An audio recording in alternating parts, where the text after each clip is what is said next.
Welcome to Streaming News Network by Claude McDaniel. News without the hype and biased reporting. Please like and subscribe. This is Claude McDaniel with Streaming News Network. The United States Department of Justice has announced that Mario Flores, an illegal immigrant from Honduras, has been sentenced to 8 years in federal prison for operating a large-scale payroll fraud scheme between 2015 and 2022. According to court records, Flores created multiple shell companies that operated as an unlicensed check cashing and cash courier business.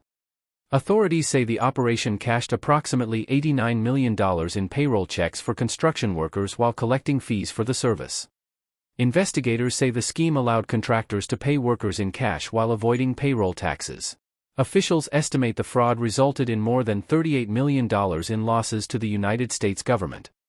Prosecutors also said Flores filed false tax documents with the Internal Revenue Service, facilitated the employment of individuals who were in the country illegally, and provided fraudulent information to insurance companies regarding workers' compensation coverage. Flores pleaded guilty to conspiracy to defraud the United States and conspiracy to operate an unlicensed money transmitting business. Several co-conspirators have already been sentenced, with penalties ranging from probation to 17 years in prison, along with orders to pay millions of dollars in restitution. Federal officials say the case demonstrates their continued efforts to investigate payroll fraud, protect taxpayers, and enforce immigration and financial laws. This is Claude McDaniel for Streaming News Network. Investor and Skybridge Capital founder Anthony Scaramucci says growing concern over immigration is being driven less by racism and more by economic uncertainty. In a recent social media post, Scaramucci argued that when families feel financially secure and believe their children will have greater opportunities, immigration becomes a much less significant political issue. He pointed to his father, a union crane operator, as an example of an earlier generation that believed hard work could provide a better future for the next generation. According to Scaramucci, that confidence made many Americans less focused on immigration as a major concern. However, he said rising housing costs, inflation, and declining affordability have changed that outlook for many working and middle-class families. He argued that when people begin missing mortgage payments, delaying medical or dental care, and struggling to maintain their standard of living, they are more likely to view immigrants as a source of their economic problems. Scaramucci contends that politicians have capitalized on these frustrations, while the underlying issue remains the financial pressures facing many households. He concluded that improving economic conditions would reduce much of the political tension surrounding immigration. This is Claude McDaniel for Streaming News Network. Federal prosecutors have charged 5 Jamaican nationals and 1 United States citizen in connection with an alleged multi-million-dollar sweepstakes fraud and money laundering scheme that targeted elderly victims across the country. According to the indictment, the operation began in 2022. Victims were falsely told they had won millions of dollars through a publisher's clearinghouse sweepstakes but were instructed to pay advance fees or taxes before claiming their prize. Authorities say victims mailed checks, cash, and money orders to members of the group. In some cases, they were encouraged to send money to other victims as part of what was described as a sponsor program. Investigators also allege that some victims provided personal information, including driver's licenses and banking details, which the defendants then used for unauthorized financial transactions. Prosecutors say the group also opened bank accounts to receive victims' Social Security benefits. A federal grand jury returned charges including conspiracy to commit mail and wire fraud, multiple counts of mail fraud and wire fraud, and conspiracy to commit money laundering. Each charge carries a maximum prison sentence of 20 years. 4 of the defendants have pleaded not guilty and were released on bond, while 2 remain in custody awaiting further court proceedings. This is Claude McDaniel for Streaming News Network. A former Las Vegas youth pastor has died just days after being arrested and charged with the murder of his wife in a case dating back nearly 20 years. During a scheduled extradition hearing, a Las Vegas judge announced that David Vandermeer had died. No additional details regarding the cause of death were released. Vandermeer had been charged with the murder of his wife, Bernadette Vandermeer, who fell thousands of feet while hiking at Zion National Park in 2006. Her death was originally ruled an accident. The investigation was reopened in 2022 after authorities received new information from a woman who alleged Vandermeer had engaged in an inappropriate relationship with her when she was a minor in his church youth group. According to court documents, she told investigators he had said they could only be together if his wife was no longer alive. Prosecutors also alleged that Vandermeer significantly increased the couple's life insurance coverage before the hiking trip. Following his wife's death, he reportedly received more than $567,000 in insurance proceeds and was also facing an insurance fraud charge. Bernadette Vandermeer's parents welcomed the murder charge earlier this week, saying they had waited many years for justice in their daughter's case. This is Claude McDaniel for Streaming News Network. A newly released federal investigation has concluded that allegations made by a Department of Education whistleblower were substantiated, prompting the department to announce corrective actions. According to the Office of Special Counsel, officials within the Department of Education's Office for Civil Rights allegedly pressured attorneys to continue processing certain Title IX cases involving gender identity despite a federal court injunction that temporarily blocked parts of the administration's guidance. The investigation found that senior officials may have attempted to discourage compliance with the court order and, in some instances, allegedly used coercion or intimidation against employees who raised concerns. The report also alleges that some cases were reassigned from one regional office to others after attorneys objected to continuing investigations covered by the injunction.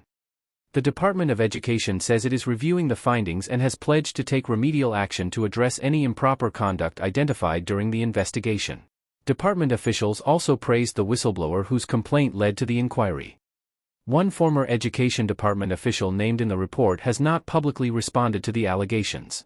Her current employer, the University of California, Berkeley School of Law, stated that it continues to have confidence in her and described the allegations as unsubstantiated. The findings stem from an investigation by the Office of Special Counsel into events that occurred during the previous administration. This is Claude McDaniel of Streaming News Network. New York City police are searching for multiple suspects after a 73-year-old man was stabbed while defending a pregnant passenger on a Metropolitan Transportation Authority bus. According to investigators, Robert Hunter was riding a bus on Manhattan's Upper West Side after grocery shopping when he witnessed a man push past a pregnant woman, striking her in the stomach as he forced his way through the crowded aisle. Hunter said he asked the man to show the woman more respect. Moments later, he says he was confronted by the man and several companions. Police say 4 suspects punched Hunter repeatedly before one of them stabbed him in the left shoulder. He was transported to a nearby hospital, where he was treated and listed in stable condition. Hunter later said he required 3 stitches and is expected to recover. Despite the attack, Hunter said he does not regret stepping in, explaining that he would hope someone would do the same if the pregnant woman had been a member of his own family. The New York City Police Department has released surveillance images of 2 suspects believed to be connected to the assault and is asking anyone with information to come forward. This is Claude McDaniel with Streaming News Network. The parents of a former National Football League player have filed a federal wrongful death lawsuit alleging that police officers and emergency medical personnel contributed to their son's death during a mental health crisis. According to the lawsuit, the former player, identified in court filings as Doug Martin, was experiencing a mental health emergency when Oakland police responded to reports of a break-in at a neighboring home in October. The complaint alleges that officers restrained Martin face down during a brief struggle, with one or more officers applying pressure to his back. His parents claim that restraint contributed to his death. The lawsuit further alleges that after Martin became unresponsive, officers initially believed he was pretending to be asleep and delayed requesting emergency medical assistance.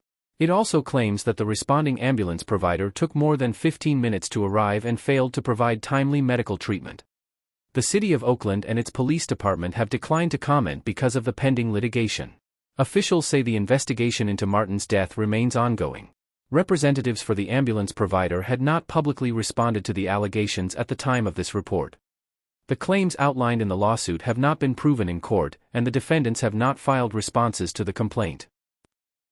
This is Claude McDaniel with Streaming News Network.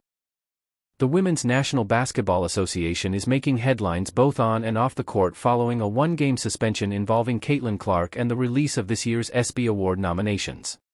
Clark was not among the 4 finalists for ESPN's Best Women's National Basketball Association Player Award, despite returning to All-Star form after dealing with injuries earlier in the award eligibility period. The nominees include Nafisa Collier, Alicia Gray, Alyssa Thomas, and Aya Wilson. The announcement came shortly after the league disciplined Phoenix Mercury forward Alyssa Thomas for an incident during a game against the Indiana Fever.